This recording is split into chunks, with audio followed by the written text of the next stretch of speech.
Laking gulat ng mga motorista nang makita ang isang babae na nakahiga sa gitna ng kalsada sa B. Rodriguez Street sa Cebu City. Dahil sa kanya, naantala ang daloy ng trapiko sa lugar. Ilang minuto lang dumating ang mga tauhan ng CDRRMO, traffic enforcers at police. Agad nilang inalalayan ang babae. Nakupti nagmay sila, ma'am. Kami matawagan? Asa hindi mo saan mo na sa bago, ma'am? Bakit sa loob? Asa ka mo uli? Isinakay siya sa ambulansya at dinala sa Cebu City Medical Center. Ayon sa taxi driver, galing sa isang bar ang babae at lasing nang sumakay sa unit niya.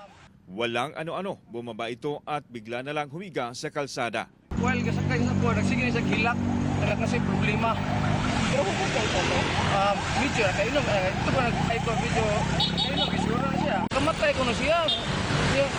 Kung mapagkamatay ka, ayaw ambak din sa taxi, kaya maamong ko nimo. Wala pang pahayag ang autoridad sa nasabing insidente. Inaalam pa ang hakbang na gagawin laban sa babae matapos nagresulta sa mabagal na daloy ng trapiko ang kanyang ginawa.